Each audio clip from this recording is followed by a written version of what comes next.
देखो संपत्ति सारे संबंधों से ऊपर मानी जाती है।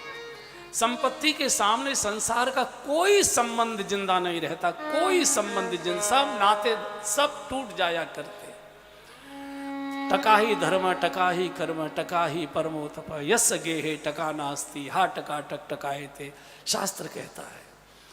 तो आज भैया भाभी ने तय कर लिया कि ये तो बाबाओं को बांट देगा, चूंकि आधी संपत्ति मांगेगा, सब नष्ट भ्रष्ट कर देगा। बिटिया की शादी हो ही गई है, लड़का भी रहा नहीं, पत्नी भी है नहीं, काहे के लिए इसको निकालो इसमें से। संपत्ति के सामने कोई नाता नहीं रहता। नरसिंह जी आए कीर्तन से लौट कर, ये भैया भाभी तैयार बैठे थे डंडा लेकर। कहा भाभी जी बड़ी जोर की प्यास लगी है, एक गिलास जल दे दीजिए। और जैसे जल मांगा भैया टूट पड़े, दे मुक्के, दे लात, दे थप्पड़, दे डंडा। भूख प्यास लगती है हमारी छाती पर आकर चढ़ता है। काम का समय होता है, बाई बाबाओं के यहाँ जाके गप्पे हाँकता, निकल खबरदार यहाँ सर। इतनी जोर से लात की ठोकर मारी कि देहली के हवेली के बाहर जाकर सड़क पर नरसिंह जी गिरे। और भैया ने चीख कर कहा खबरदार, ये देहली की ओर कभी आंख उठाकर देखने की कोशिश की, यहाँ तेरा कुचरे, निकल यहाँ से। नरसिंह जी कह सकते थे पंचायत कराऊंगा, आधा हिस्सा मुझे भी मिलना चाहिए, मेरा भी भाग है। कुछ बोले नहीं। भारतीय संस्कृति जानते हैं कि भारतीय संस्कृति में बड़ा भाई पिता के समान हुआ करता है, और पिता की आज्ञा हर पुत्र को शिरोधार्य करनी चाहिए। बिना इफ बट के, बिना ननुच के शीश झुकाया, देहली को प्रणाम किया, भैया भाभी को प्रणाम किया। कहा भैया आप पिता के समान है, भाभी जी आप मेरी माँ के समान हैं, आपकी जो आज्ञा शीश पर। अब मैं कभी देहली पर आऊँगा नहीं। देहली को माथा टेककर निकल गए। जो उन्होंने जूनागढ़ की यात्रा की है, द्वारिका गए हो, उन्होंने देखा होगा जूनागढ़ में जंगल बहुत है, आज भी वहाँ के जंगलों में शेर बहुत रहते हैं। चलते चलते जंगल में अंदर प्रवेश कर गए। शंकर जी का एक खंडहर सा मंदिर दिखाई दे गया। पहुंचे।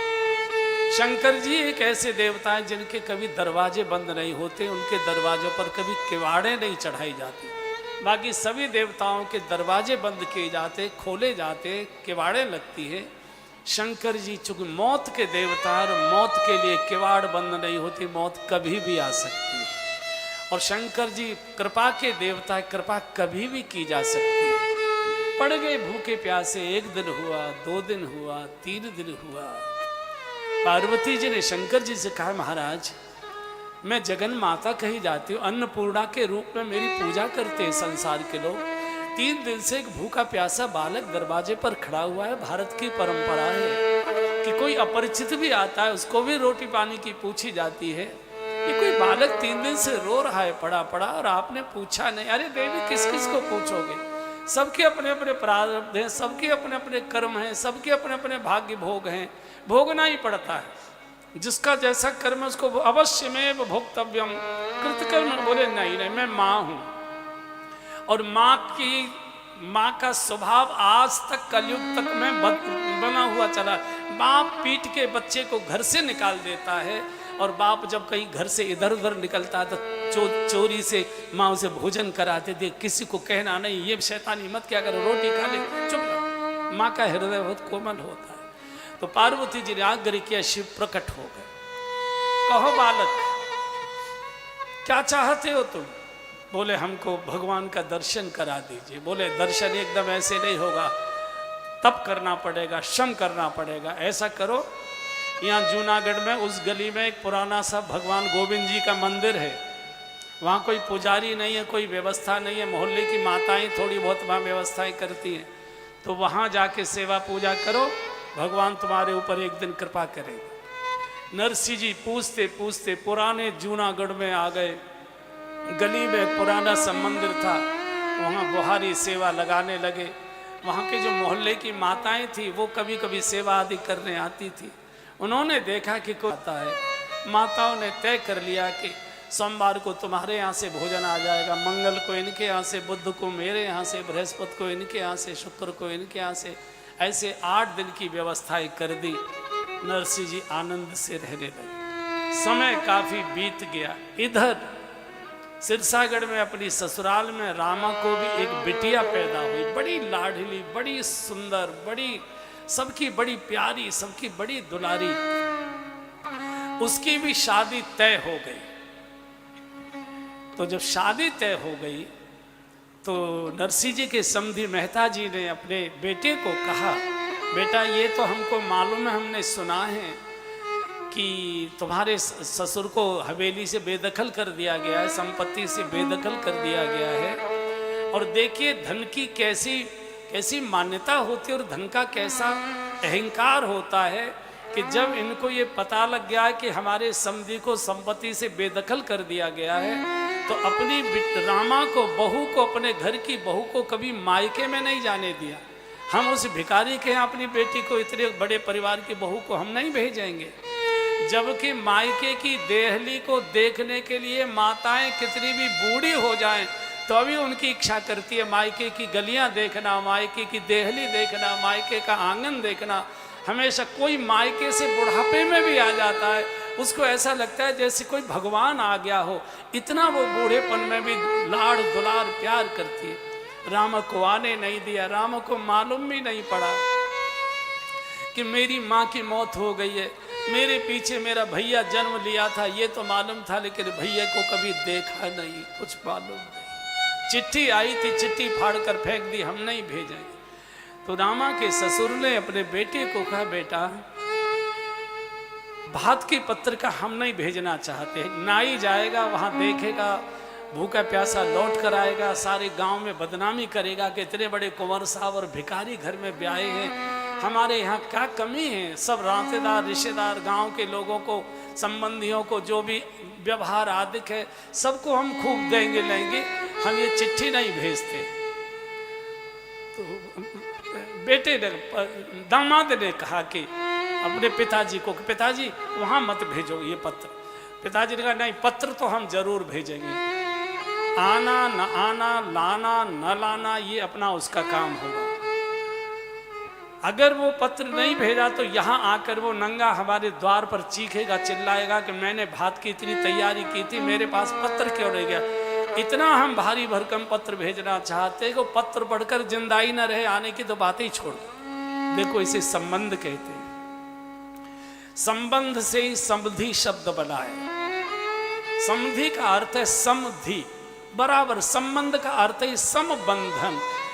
आपने अपना बेटा उनको दिया तो उन्होंने अपनी आपकी गृहस्थी चलाने के लिए अपनी बेटी दी है। कोई छोटा और बड़ा नहीं होता, लेकिन धन का अहंकार इतना ज़्यादा होता है कि संसार के किसी भी संबंध को मानता ही नहीं है। बोले नहीं, पत्र तो हम भेजेंगे, हम नहीं चाहते कि वो भिखारी हमारे, कहना ये चाहिए था कि संपत्तियां तो बदलती रहती है, कभी कोई गरीब होता है, कभी कोई अमीर होता है। आप हमारी देहली की शोभा बढ़ाइए, बिटिया को आशीर्वाद देने के लिए जरूर आइए। पहली बार बिटिया का पहली संतान की शादी हो रही है, आप जरूर। नहीं नहीं, वो केवल भारी भरकम पत्र इसलिए भेजना चाहते हैं, पत्र पढ़कर घबरा जाए, आने का साहस ही न करे। पद और मद बंधुओं, ये दोनों सगे भाई हैं, एक ही माँ के गर्भ से दोनों का जन्म होता है।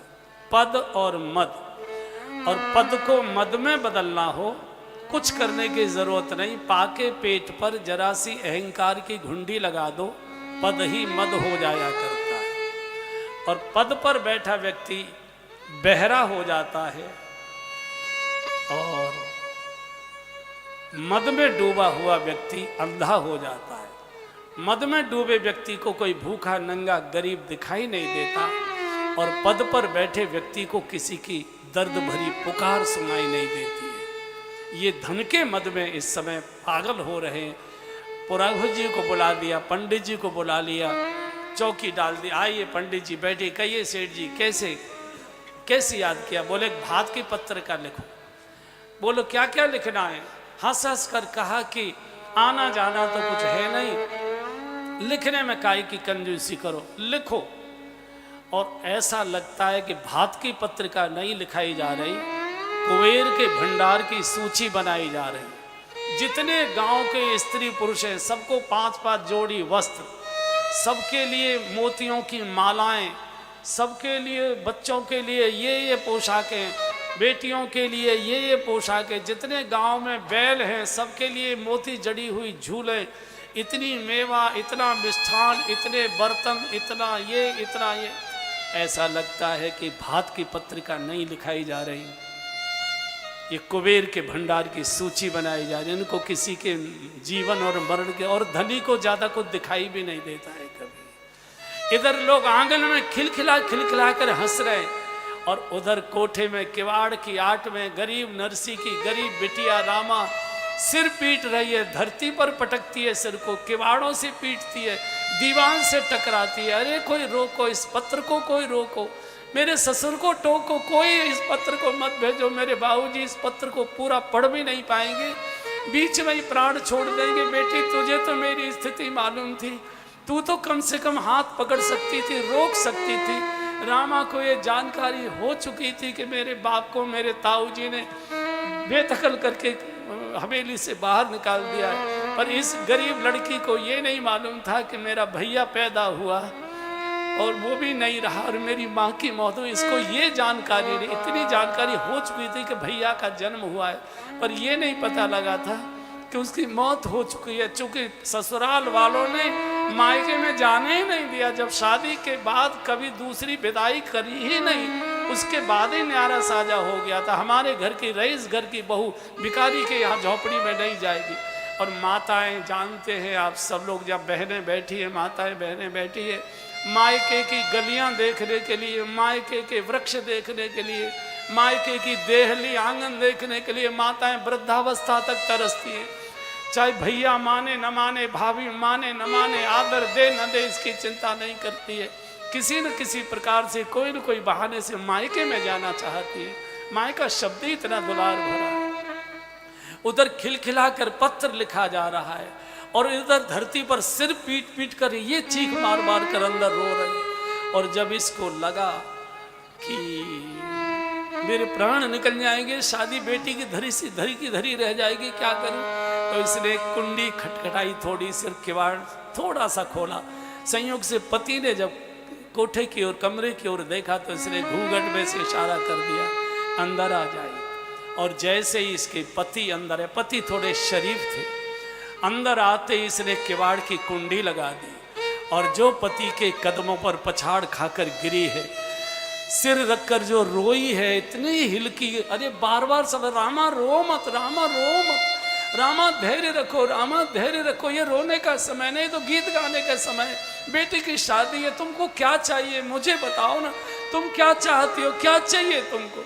और जैसे ही पति ने कहा तुमको क्या चाहिए, रामा ने बेशर्माई से अपने सिर का पल्लू उतार कर पति के कदमों में बिछा दिया। बोले मुझे कुछ नहीं चाहिए, मुझे मेरे गरीब बूढ़े बाप के प्राण भीख में चाहिए और कुछ नहीं चाहिए।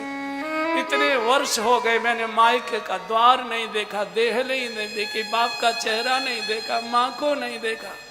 मेरे पीछे मेरे भैया का जन्म हुआ है, मैंने अभी तक भैया को नहीं देखा। राखी और टीका तो बहुत बड़ी चीज है, मैंने भैया को देखा नहीं, कितना बड़ा हो गया, कैसा हो गया। मेरे सारे जेवर लुटा दीजिए, मेरे सारे टंक के वस्त्र लुटा दीजिए, जो भी आपको जय जयकार करानी है वो सब करा दीजिए। मैं आपके घर में मेहरी बनकर, नौकरानी बनकर, फटे वस्त्र पहनकर, रूखी रोटी खाकर जीवन काट दूंगे।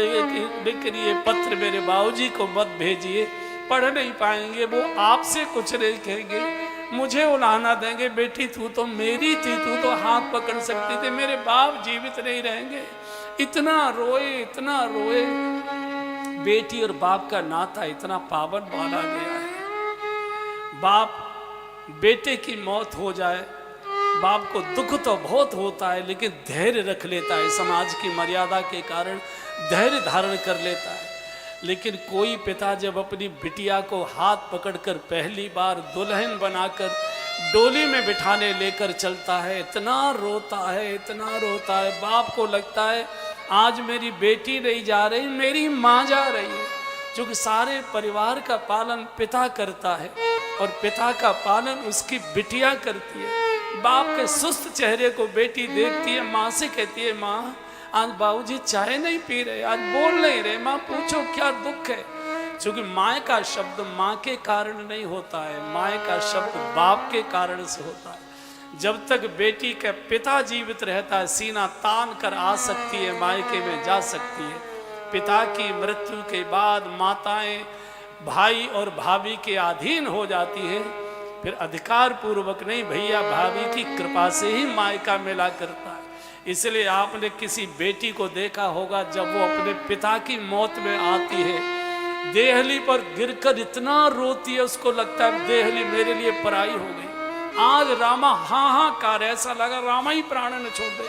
पीठ थपथपाते, सिर सहलाते, रामा धैर्य रखो, रामा धैर्य रखो, पत्र तुम जाने दो लेकिन मैं संभाल लूंगा, चिंता मत करो। पत्र बंद किया गया, नाई को पत्र दिया है। नाई चलने लगा तो रामा ने धीरे से नाई को बुलाया और कहा, चौधरी साहब मेरी मायके में जा रहे हो, मेरे बूढ़े पिताजी मिलेंगे, पत्र तो उनको देना, मेरी ओर से हाथ जोड़कर उनसे प्रार्थना करना, वो कुछ भी भात की वस्तु लाने की चिंता न करें, मैंने सब व्यवस्था की हुई, एक बार मेरे चौक पर आकर खड़े हो जाएं, मेरी बिटिया को आशीर्वाद दे जाएं। वर्षों हो गए शादी के बाद से मैंने बाप का चेहरा नहीं देखा, मेरी प्रार्थना कर देना। यहाँ से नाई चला है जूनागढ़ के लिए, पुरानी हवेली जानता था, पहुंचा, हमको नरसी सेठ जी से मिलना है, फटकार दिया वहां के कर्मचारी, यहाँ कोई नरसी सेठ नहीं, निकल यहाँ से। कोई रास्ता, गरीब का रास्ता कौन बता सकता है? राजाओं के, महाराजाओं के, धनियों के तो सब बता सकते हैं। भगवान द्वारका नाथ आगे एक बूढ़े ब्राह्मण का वेश बनाकर, भैया कहीं बाहर से आए लगते हो, किनसे मिलना चाहते हो? अरे पंडित जी हम तो यहाँ नरसी सेठ के यहाँ आए हैं, कोई उनका पता नहीं बता रहे, आओ मेरे साथ आओ।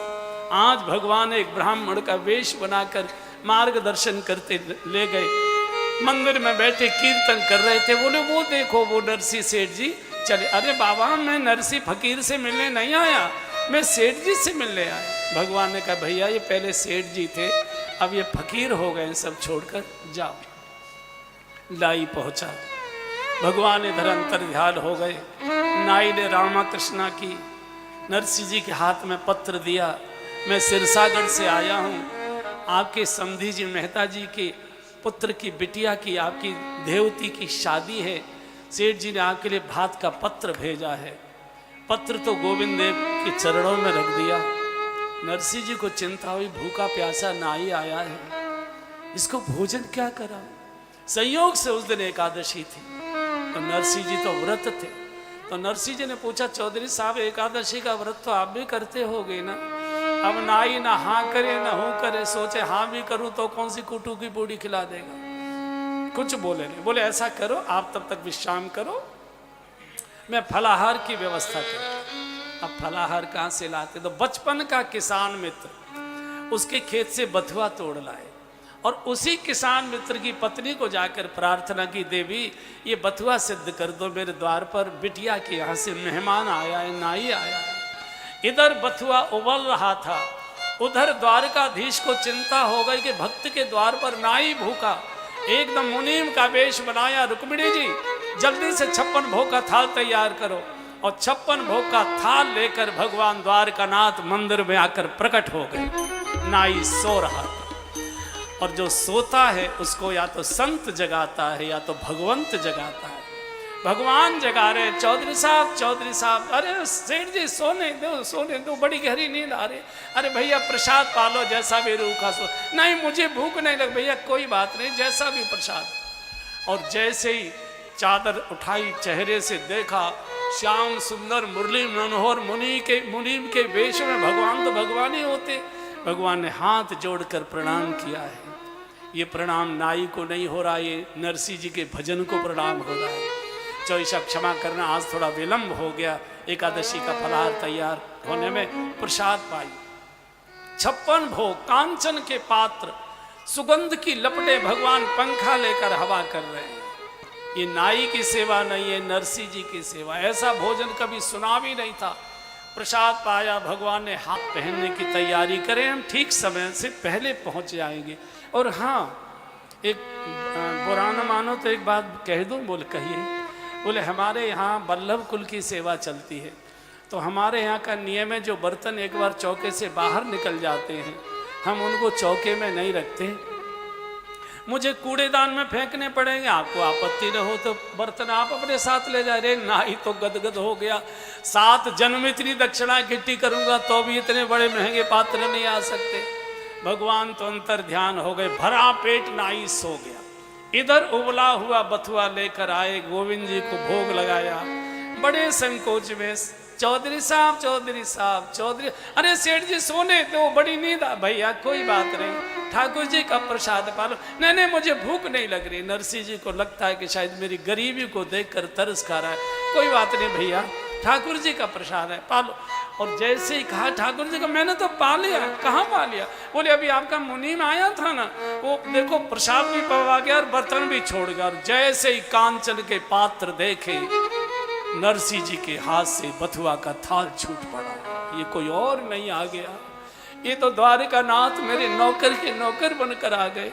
हे प्रभु, यहाँ से नाई को विदा किया और कहा कि हवेली में तो तुम्हारा भी जाना ना होगा। बोले हाँ, वहाँ मेरी बिटिया को अकेले में मिलना है और मेरी ओर से कहना, बेटी तेरे बूढ़े बाप के पास लेने देने को तो कुछ नहीं है। एक बार आंख बंद होने से पहले इन बूढ़ी आंखों से अपनी लाडली को देखना चाहता हूँ। मेरी बिटिया बचपन में बड़ी चंचल थी, बड़ी मीठी मीठी बातें करती थी। शादी के बाद मैं देख नहीं पाया, आने ही नहीं दिया ससुराल के लोगों ने। मेरी प्रतीक्षा करे, अपनी बेटी को देखकर मैं अपना शरीर छोड़ना चाहता हूँ। नाई यहाँ से चला, इधर भैया के पास पहुंचा। भैया रामा की बिटिया की शादी है, बात का पता है? यहाँ कोई रामा ने निकल यहाँ से। धनवान को सब पूछते, गरीब को कोई नहीं पूछता। सबकी फटकार दुत्कार सहकर आ गए और गोविंद जी के चरणों में पत्र रख दिया और कहा, गोविंद ये मेरी बेटी का भात नहीं है, ये तेरी बेटी का भात। जाएगी लाज तिहारी गोविंद मेरो कछुना बिगड़े।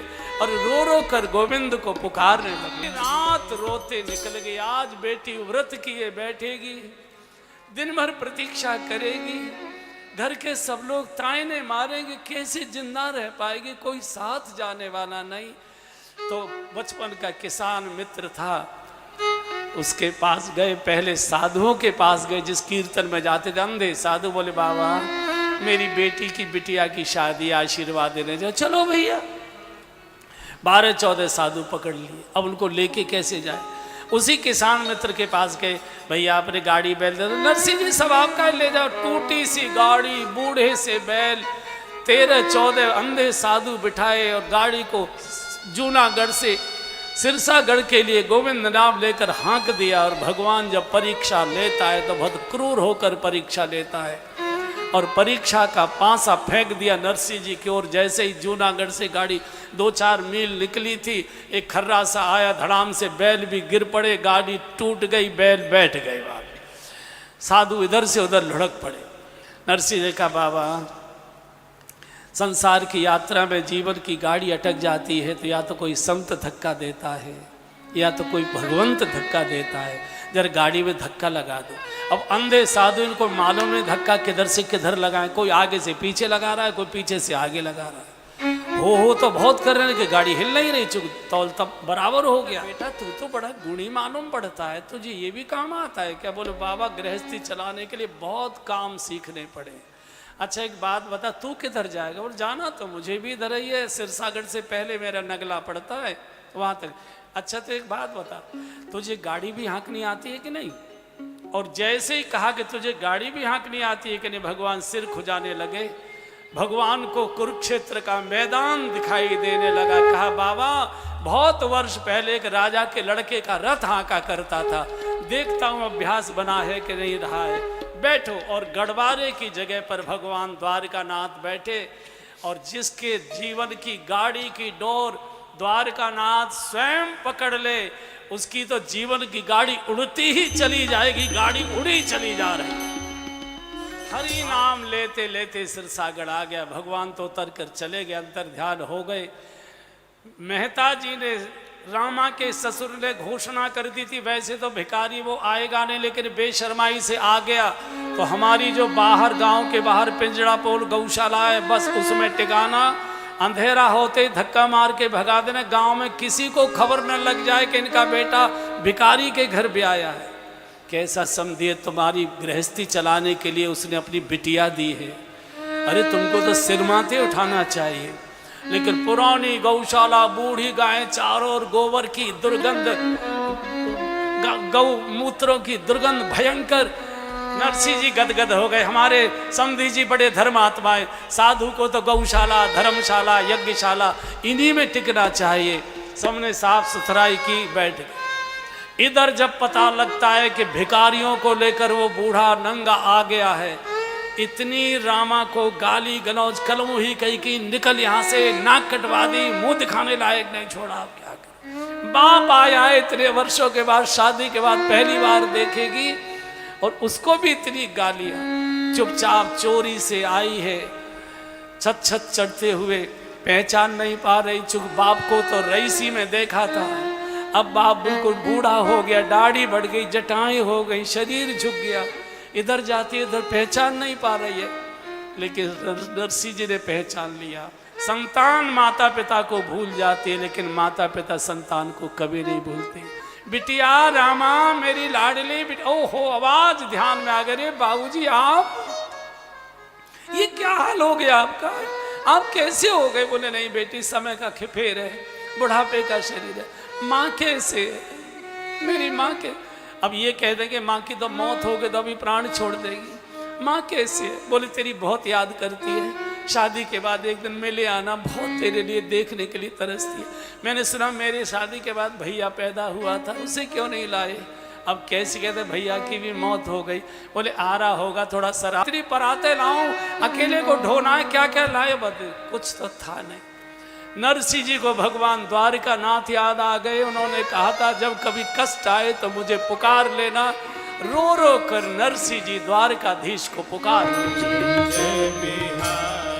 मैंने थोड़ी देर पहले कहा था भगवान खोजे नहीं जाते, भगवान पुकारे जाते। दर्दीली आवाज से, भरे हुए कंठ से, रुधे हुए कंठ से, भरे हुए हृदय से, कपकपाते होठों से जब जय राधा माधव पुकारा।